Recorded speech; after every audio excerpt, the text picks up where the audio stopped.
Olá, sou Sara Nascimento, psicóloga, psicopedagoga, e hoje iremos conversar sobre a síndrome do Peter Pan. Se quiser saber um pouco mais sobre o conteúdo ou sobre o meu trabalho, dá um pulinho no Instagram. Síndrome do Peter Pan. Você já ouviu esse termo? A vida adulta pode parecer assustadora ocasionalmente.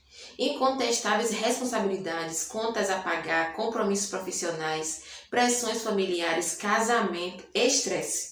Quando se coloca tudo isso na balança, os contras parecem superar os prós, principalmente quando estamos em um dia ruim. Entretanto, quando se vive um dia de cada vez, essa avalanche de demandas e obrigações não é de fato assustadora. Ainda assim, algumas pessoas possuem dificuldade para administrar os aspectos que compõem a vida adulta e desenvolvem grande aversão a elas. Mas o que é Síndrome do Peter Pan? Peter Pan é um personagem notável da infância de milhares de pessoas, inclusive a minha, conhecido como o garoto que nunca cresceu. Ele mora em uma terra encantada com piratas e criaturas mágicas e vive a aventura dia após dia ao lado de garotos que, assim como ele, vivem uma infância eterna. Assim como o personagem, pessoas com essa síndrome têm o desejo de não crescer. Os conceitos por trás dessa condição foram formulados em 1983 pelo psicólogo americano, o nome está por aqui, em seu livro Síndrome de Peter Pan, o homem que nunca cresce.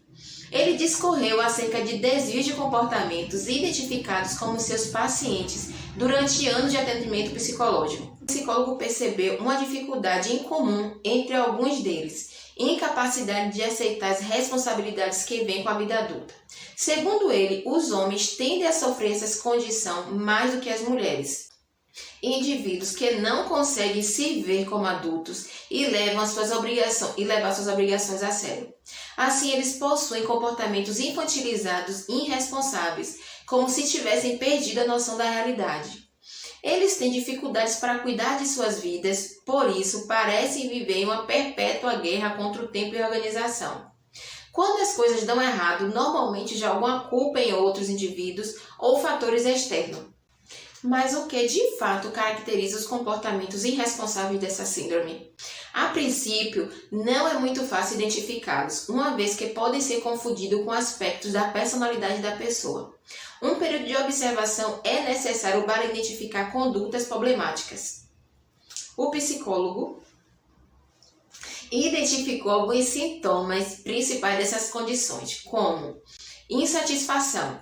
O indivíduo pode estar estudando, trabalhando, em um relacionamento ou até mesmo em algo que sempre sonhou, mas não está satisfeito.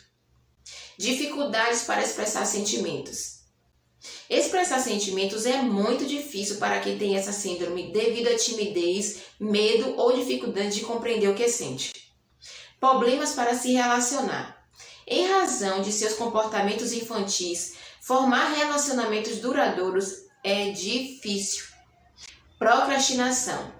Por levar tudo na brincadeira, o indivíduo tende a procrastinar tarefas e obrigações. Ele demonstra não estar preocupado com prazos ou consequências de não fazer um bom trabalho, mas quando o tempo encurta, fica ansioso para concluí-las. Negação de responsabilidade. A dificuldade de aceitar as responsabilidades da vida adulta leva o indivíduo a jogá-las para as outras pessoas. Relacionamento complicado com os pais. A falta de maturidade pode tornar o relacionamento com os pais turbulento. Falta de interesse pela sexualidade. Há uma tendência a não ter interesse por sexo por conta da imaturidade. Quando o indivíduo está em um relacionamento, ele não tem uma conduta responsável acerca da sua vida sexual. Adoração pela figura dos pais. Como a conexão com a infância é muito forte, o indivíduo costuma admirar muito os pais e ter dificuldades para fazer as coisas sem o aval deles. Egocentrismo. O indivíduo tem dificuldades para superar a típica fase egocêntrica da infância. Então ele acredita saber de tudo e fazer tudo certo.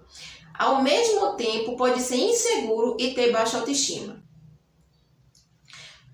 Mas quais são as causas da síndrome? Existem muitos fatores que podem contribuir para o desenvolvimento da síndrome de Peter Pan. Uma infância que não foi muito aproveitada pode levar o indivíduo inconscientemente a tentar recuperar o tempo perdido na vida adulta, quando possui controle sobre as suas decisões. Por outro lado, um período muito feliz na infância pode causar medo de crescer e ter responsabilidade. Essa sensação é mais comum entre pessoas que foram mimadas pelos pais quando criança. Quando precisam deixar a zona de conforto do seio familiar, ficam assustadas e incertas. A nostalgia pelo período despreocupado da infância também pode causar um desejo de trazer de volta sensações e elementos das memórias alegres. É normal ter esse sentimento de vez em quando, mas quando fica excessivo, pode desviar a atenção das responsabilidades e dos momentos presentes.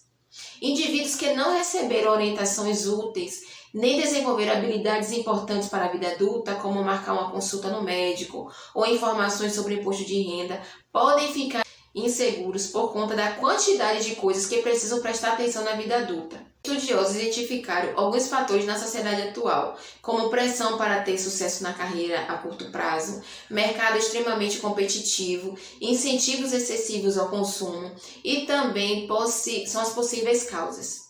Alguns indivíduos têm medo de entrar nesse mundo agitado, por isso preferem permanecer na condição de criança sem responsabilidade.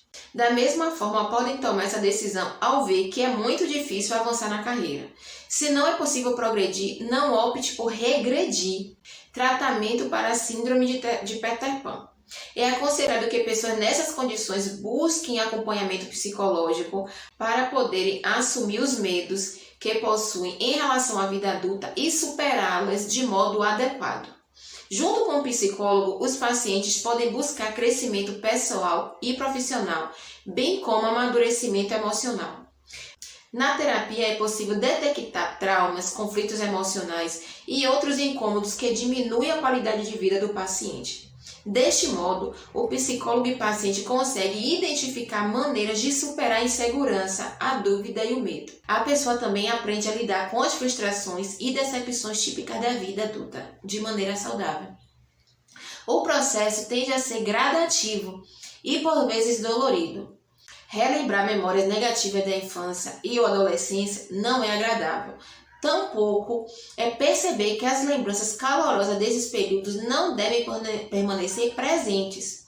Porém, esse é um passo importante do processo de cura, e os pacientes conseguem passar por ele com menos sofrimento durante a terapia. É importante compreender que o momento presente é o mais importante da sua vida. O que foi ruim ontem não tem influência sobre o que é bom hoje. E o que foi bom ontem pode ser relembrado com carinho, mas não perseguido como ideal. Afinal, as pessoas mudam com o passar dos anos. Não é preciso se infantilizar para ter uma vida feliz e saudável. A vida adulta, de fato, é repleta de responsabilidades e pode nos cansar e estressar, mas também é composta de oportunidades e experiências maravilhosas. E como ajudar uma pessoa que vive nessa condição? Conviver com alguém que não quer crescer pode ser complicado.